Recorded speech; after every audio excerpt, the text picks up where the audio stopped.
The rain hit the empty streets like falling nails. Wind moved through the broken windows of an old building that once was called the Moonlight Theater. For years, no one had gone inside. The walls were black with dust, and the sign outside hung by a single rusty chain. Tonight, 5 young filmmakers stood in front of it: Liam, Sarah, Ryan, Jake, and Emily. They were friends from a small film school. Their plan was simple: record a short movie for their horror project. The topic was 10 times horror movie characters ignored every red flag.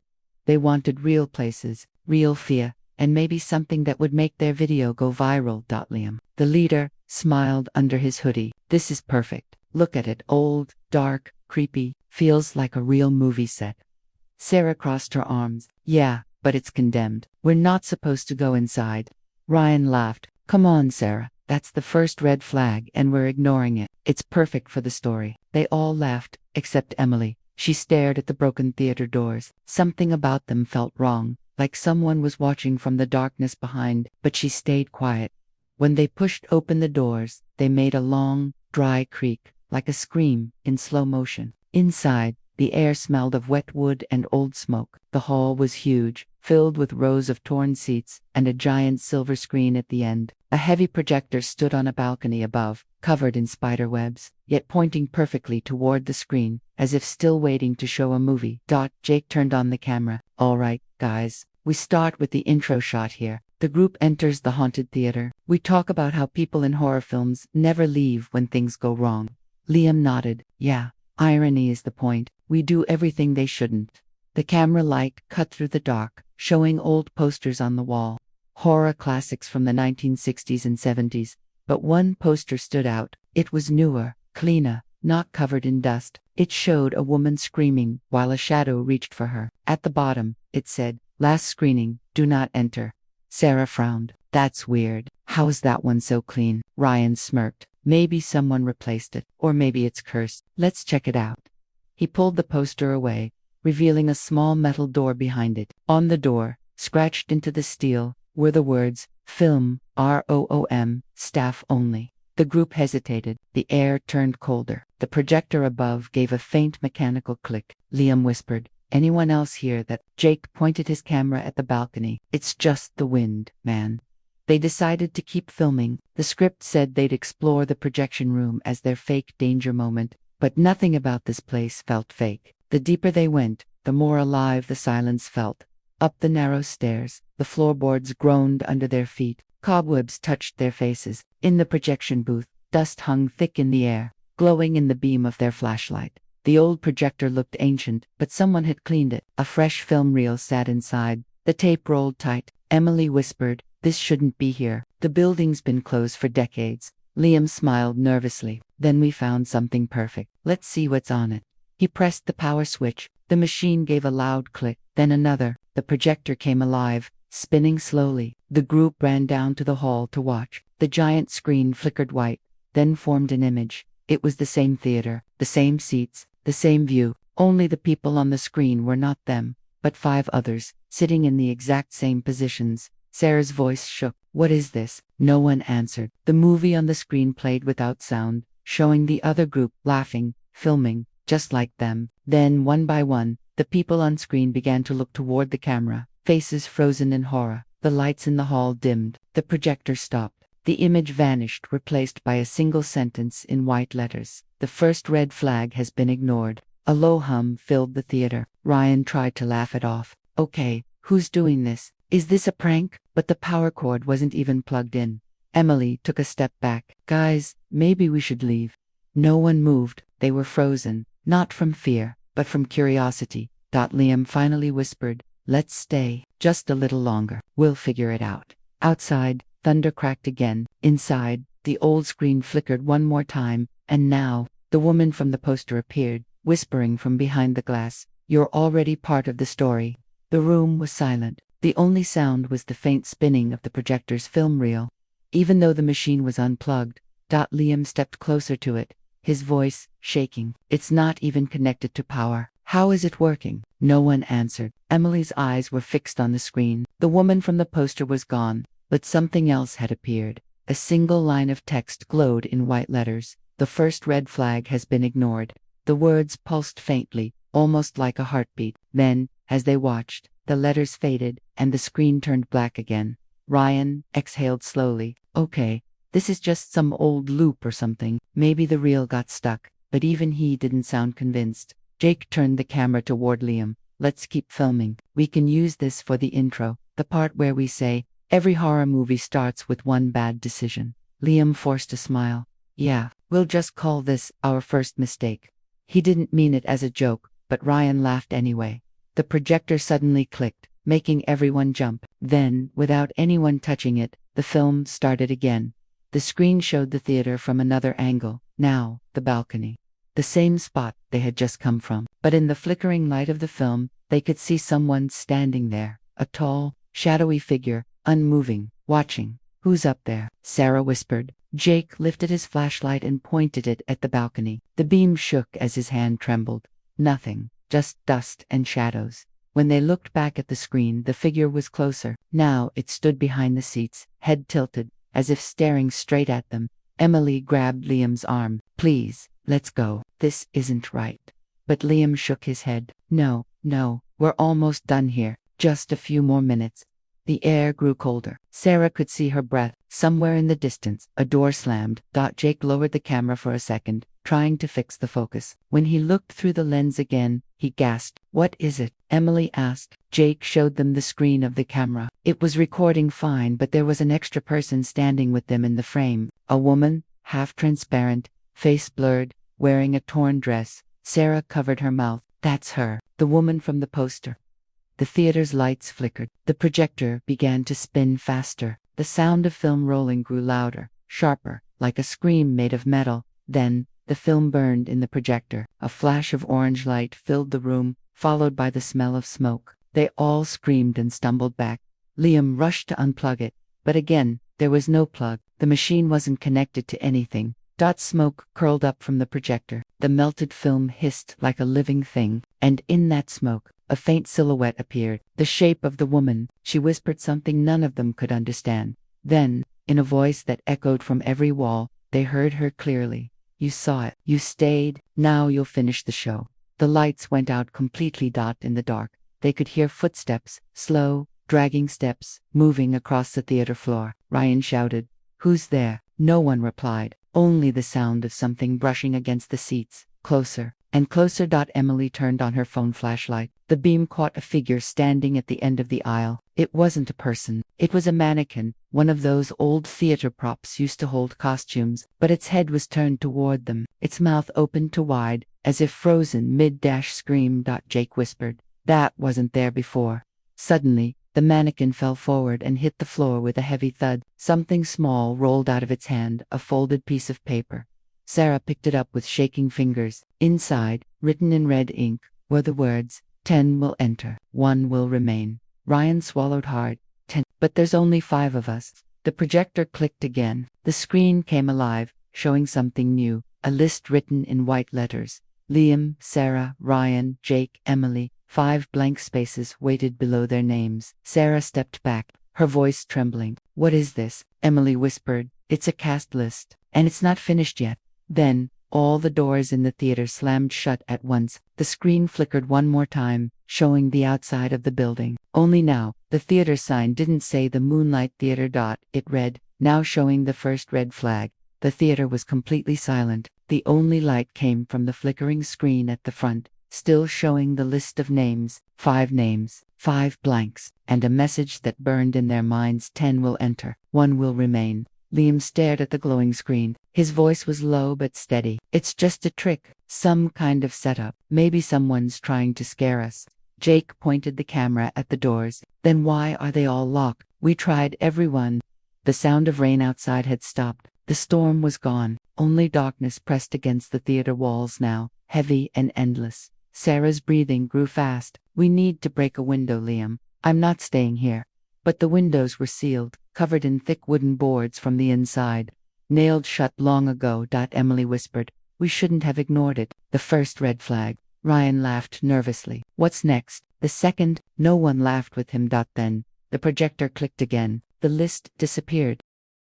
A new image appeared on the screen. It showed a man sitting alone in one of the theater seats. He looked confused. He looked exactly like Ryan. Everyone turned toward Ryan in shock. He blinked, his mouth open. That's not me. That's not me. But the camera Jake held showed something else. The same seat, empty seconds ago, now had a ticket lying on it. Ryan picked it up slowly. The paper felt warm, almost alive. Printed in faded letters was a single word, admit one. And underneath that Ryan's name. The theater's air turned thick. Sarah grabbed his arm. Ryan, throw it away. But before he could move, the screen began to change again. Now it showed the same Ryan, standing up, walking toward the front, toward the very spot where he was standing now. Jake whispered, it's showing the future. Ryan shook his head, trying to stay calm. It's showing nothing. This is stupid. He walked toward the front of the hall, like in the film. Each step echoed. The others stayed back, frozen. On the screen, the film Ryan reached the front, turned around, and screamed. The real Ryan froze. His body stiffened. Ryan? Liam shouted, but Ryan didn't answer. He stood still, staring at the screen. His face went pale as a shadow grew behind him on the screen, tall, thin, with glowing eyes that weren't human. The lights flickered. When they came back on, Ryan was gone. The others ran forward. His footprints ended at the front of the hall, right below the screen. Sarah called out, Ryan, where are you? Her voice echoed through the empty room, bouncing off the walls like laughter. Then, on the screen, Ryan appeared again. Now, he was inside the film. He was pounding against the inside of the screen, screaming silently, his mouth open wide in terror. The others backed away, horrified. Emily whispered, it's recording him. The theater, it's taking people into the film.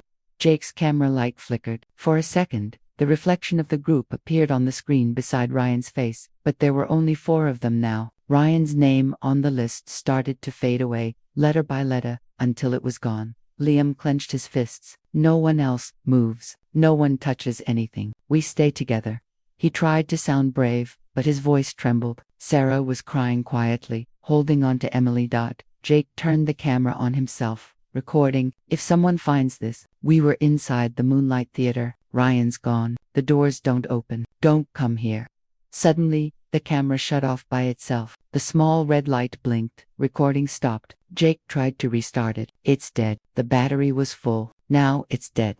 The projector clicked again. This time, instead of showing images, it played a sound. A low, humming tune, like an old lullaby. It grew louder, turning into static. Then whispers. Emily covered her ears. Make it stop. Liam looked around for the source, but the sound was everywhere, coming from the seats, the walls, even the floor. He shouted, stop it, and suddenly, it did. Silence. The screen turned white. Words appeared again. The second red flag has been ignored. The lights dimmed. The exit signs went black, and from somewhere behind the screen came a sound of breathing, slow, heavy, wet. It was close, too close. Sarah stepped back, whispering, please tell me, that's the wind. But there was no wind anymore, only the soft sound of something crawling.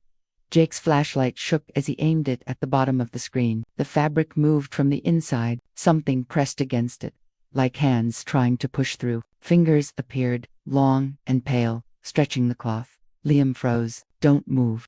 The fingers stopped, then they pulled back, leaving deep marks across the screen. The lights flickered once more. A single drop of blood fell from the ceiling onto Liam's shoulder. He looked up. Above them. The balcony was empty, except for the woman from the film. Her eyes glowed white, her mouth opened, and as she whispered, the projector clicked again, starting the next part of their nightmare. The theater was no longer silent. It breathed. Every wall seemed to move slow and alive, as if the building itself was watching them. Liam stood frozen under the balcony, staring at the spot where the glowing-eyed woman had been, but she was gone now. Only the sound of the old projector filled the darkness, spinning slowly even though no film was left inside. Emily's voice shook. She took Ryan. She took him into the movie. Sarah covered her face with her hands. We should never have come here. Jake held the dead camera close to his chest like it could protect him. If we leave now, maybe we can. He stopped. His flashlight beam landed on the side wall. There, in thick red letters, someone had written, "Third red flag." The words were wet. Fresh. Liam whispered. It wasn't there before. Emily stepped closer, trembling. It's like someone's writing them as we go. The projector clicked again, breaking the silence. The screen lit up with a new image, not a film this time, but a mirror reflection of the hall itself. They could see themselves, Liam, Sarah, Emily, and Jake, standing in the same spot, watching, but something was wrong. In the reflection, there were 5 people. A 5th figure stood behind them, motionless, head tilted. It looked like Ryan, but his eyes were empty, and his mouth stretched into an unnatural smile. Jake's voice cracked. Turn around. They turned. No one was there. But when they looked back at the screen, the 5th figure was closer, standing right between Liam and Sarah now. The lights flickered. Emily screamed, "Make it stop." Liam ran to the projector and tried to smash it, but it wouldn't break. Each hit made it spin faster, the reflection on the screen shaking violently, until all they saw was static and shadows. Then, the power died completely. Everything went dark. For a long moment, no one moved. Only their breathing filled the air. Then, faintly, music began to play. It came from somewhere deep below the theater. A slow, broken tune like a child's lullaby played backward. Emily whispered, "It's coming from under the floor." Liam found a small trapdoor behind the first row of seats, half covered by debris. He hesitated, then pulled it open. Cold air rose from the darkness below, and the faint glow of candles flickered beneath. "Are you serious?" Sarah said, shaking. "You're not going down there." But Liam was already climbing the old metal ladder. "If we stay here, we die. We need to see what's making that sound." Jake followed with his flashlight, recording again, even though the battery should have been dead. The camera light worked now, flickering like a heartbeat. Below the trapdoor was a small room, old, circular, with walls covered in movie posters. But these posters were different. Each one showed a film title followed by a name. Some of the names were crossed out. Jake stepped closer. The titles read things like Red Flag 1, The Arrival Red Flag 2, The Missing Red Flag 3, The Reflection at the bottom. They found a new poster, unfinished, still wet with paint. It read, Red Flag 4, The Descent, and below it, space for 4 names. Sarah's voice broke. "Those are our names, aren't they?" Liam nodded slowly. "Yes, someone's writing our story as it happens." Suddenly, Jake's camera flickered. The recording showed something behind them, a handprint on the wall, burning into the poster, next to Ryan's crossed-out name. Then another handprint appeared beside it, and another, until 10 pale handprints covered the walls, dripping with what looked like blood. Emily screamed and stumbled back, hitting an old wooden chair. It broke, revealing something hidden inside the cushion, a film script. The cover read, "The Moonlight Theater," written by the audience. She opened it with trembling hands. Inside, the pages were blank, except the first few lines. Scene 4. The survivors enter the basement. They find the posters. They realize the 4th red flag is ignoring the voices that call their names. Right then, Sarah froze. From the darkness, she heard a whisper, her own name, soft and close, like someone breathing it into her ear. She turned quickly. No one was there. But when she looked back at the others, they were all staring at her. "Sarah," Melly whispered, "your name's on the wall now." Sarah turned. The last poster now showed her name in red ink written by an invisible hand, still wet and dripping. She screamed and ran for the ladder. The light above flickered wildly as she climbed out, but when she reached the top, the trapdoor slammed shut, trapping the others below. Jake banged on the wood. "Sarah, open it." But she was gone. The sound of her footsteps faded fast, replaced by the echo of her screams from somewhere deep inside the theater. Then, the projector upstairs started again on its own. It showed Sarah running through the dark aisles, crying for help. Liam and Emily looked at each other, trapped below, watching their friend become part of the movie. And on the screen, in bold white letters, the next warning appeared. "The 3rd and 4th red flags have been ignored."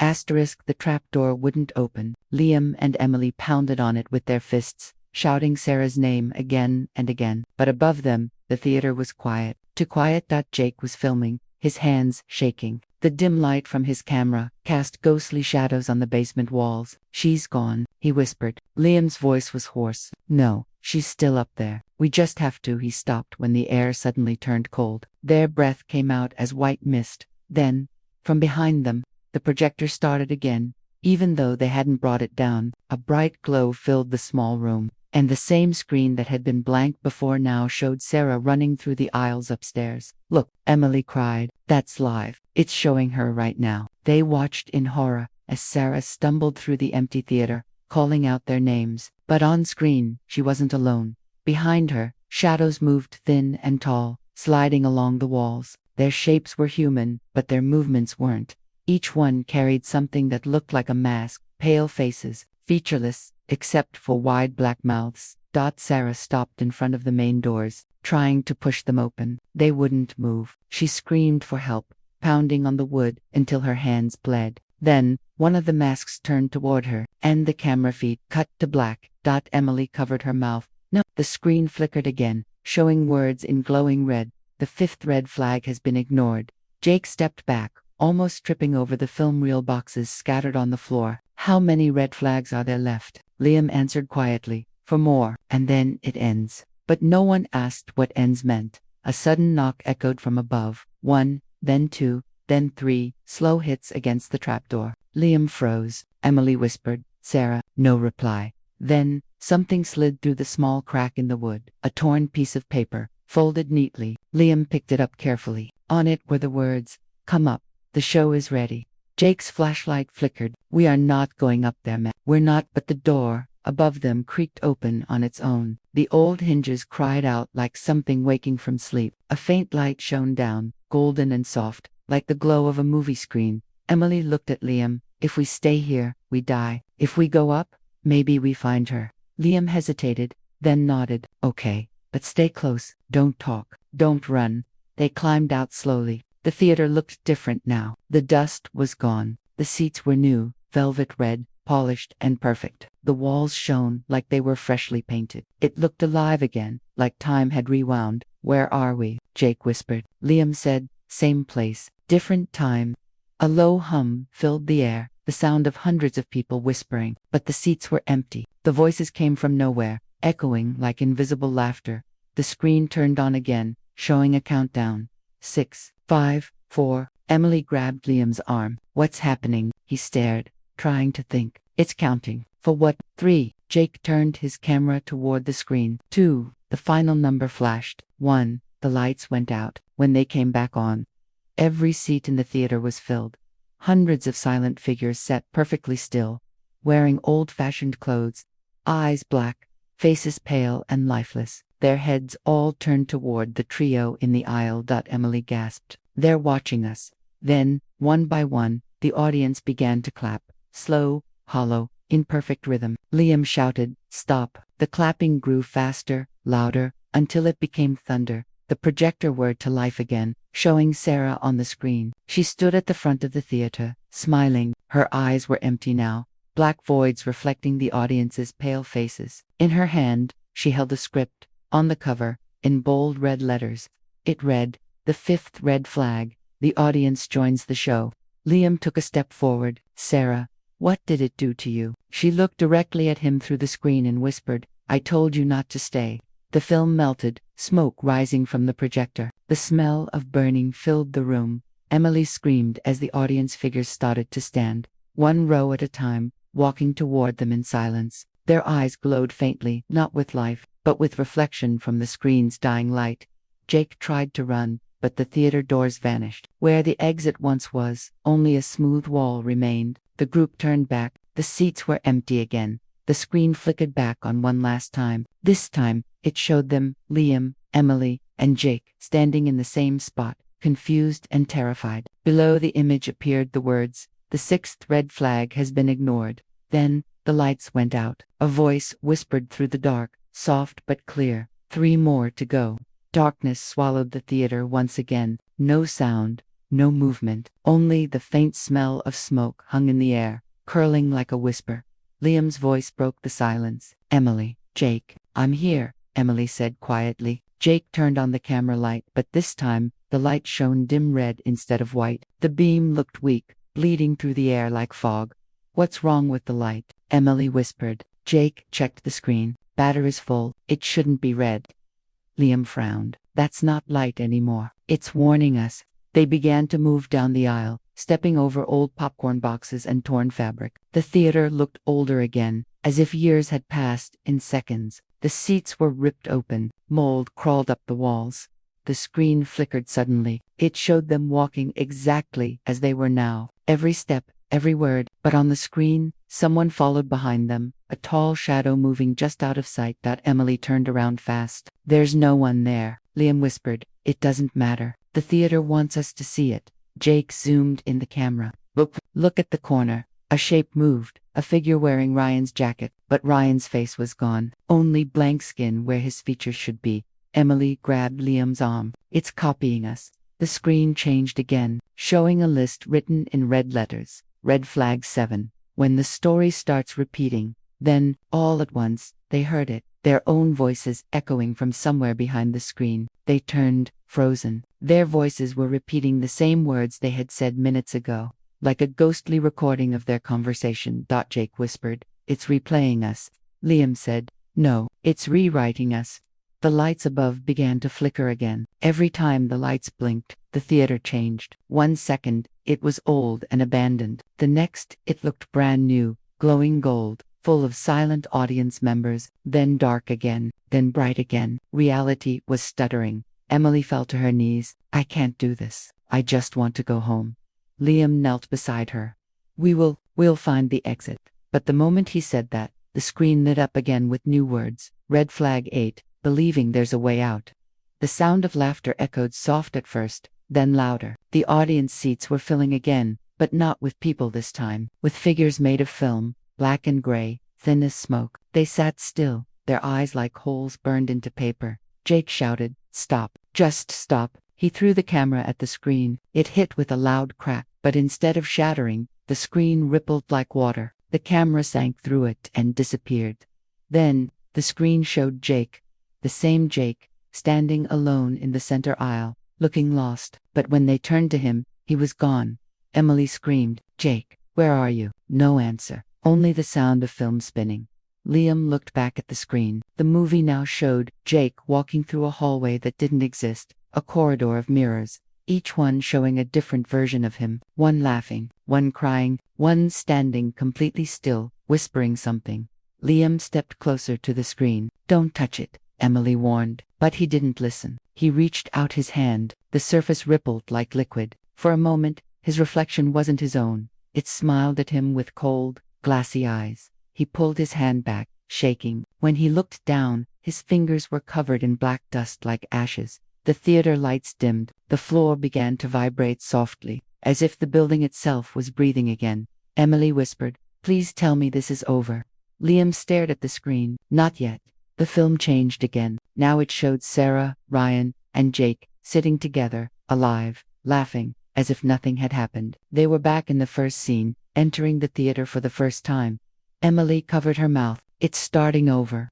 The film replayed the same moments, the same words, the same laughs, the same first red flag. Then the projector stopped mid. The picture burned, melting through the film. Smoke filled the hall once more. Liam coughed. We're trapped in a loop. The movie restarts every time someone dies. Emily looked at him with tears in her eyes. Then we can't let it finish. Liam nodded slowly. We have to end the story before it ends us. The screen flickered one last time. The words appeared in huge, red letters. The 9th red flag. Thinking you can rewrite the ending. Then, everything went still. The sound, the flicker, the air, frozen. For a long moment, there was only silence. And then, from the shadows, came a soft voice. The same woman from the first film reel. "You were never the writers," she whispered. "You were always the script." The screen glowed again, showing only 2 names left on the list now. Liam, Emily, and, below them, 2 empty spaces waiting to be filled. The silence inside the Moonlight Theater felt heavier than ever. Dust floated through the red air like falling ash. Only 2 names glowed on the cracked movie screen now. Liam and Emily. They stood in the middle of the ruined hall, surrounded by torn seats and burned posters. The projector had stopped spinning. No film, no light, just the echo of something waiting. Emily whispered, "There's no more red flags. Maybe it's over." Liam shook his head slowly. "No, there's still one left." He pointed at the screen. Beneath their names, faint letters were forming in red, one by one. Red flag 10. The end credits. Emily's heart raced. End credits. What does that mean? Liam looked around the theater, scanning the shadows. Every story ends with the credits rolling. But in this place, he paused. The ending is the people. Before she could respond, the projector clicked on by itself. Its lens glowed blood red this time, shining straight at them. The screen came alive again, not showing the theater, but a reflection of the real world outside. They could see the street. The rain had stopped. The sign outside flickered weakly, now showing the final screening. Emily's eyes widened. That's now. It's showing outside. We're inside it. Liam stepped forward cautiously. It's like a mirror. Maybe we can go through. He took a deep breath and reached toward the glowing screen. For a moment, his fingers sank into it, soft like warm water. Then something grabbed his hand from the other side. Liam screamed and tried to pull back, but the grip tightened. Emily rushed to help him, pulling on his arm, but it was useless. The light swallowed half his body as the screen's surface rippled like a hungry mouth. Emily, don't let go, he shouted. She held on with all her strength. I won't. But then she saw what was pulling him, himself. Another Liam, pale and smiling, was dragging him into the screen, whispering, "You were always meant to stay." With a final cry, the real Liam disappeared through the screen. The projector went dark. Emily fell to her knees, tears in her eyes. The hall was silent again, but the screen still glowed faintly, showing Liam standing on the other side, trapped, motionless, staring out at her. He looked like a movie still frozen in eternal fear. Emily whispered, "No, no, no, please." Then, the projector clicked again. A new image appeared. It was her, sitting on the floor, crying, exactly as she was now. The film was still being written, in real time. She slowly stood up, staring at the moving image. The screen followed her every motion with perfect delay, as if mocking her. On the bottom of the frame, glowing words appeared. Cast, Liam, Emily. Then, below that, directed by, the audience. Emily frowned. What audience? A soft creak came from behind her. She turned around slowly, and gasped.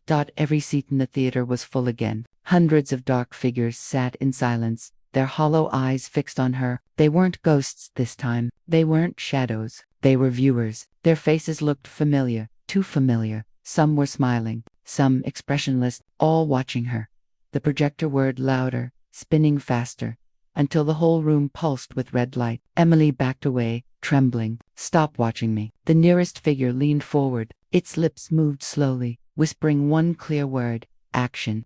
The lights burst on. The screen behind Emily now showed her running. It was the same image from the start of the movie, the same camera angles, the same fear. The loop had begun again. Emily turned toward the camera, the one no one was holding, and shouted, "Let me out." Her voice echoed strangely, not inside the hall, but through speakers, as if being played somewhere else. Then, from the theater walls, she heard applause. The audience began clapping slowly, the same hollow rhythm as before. Each clap made the room darker, the sound heavier. The projector's final frame flashed. The 10th red flag has been ignored. The screen turned white. The clapping stopped. Only one sound remained. The faint roll of credits. Emily looked up and saw names scrolling across the screen. Names she didn't recognize. Dozens, maybe hundreds. But near the bottom, her breath caught, because she did recognize the last few. Liam Roll, the lost filmmaker. Emily Roll, the final witness. And below that, still typing itself,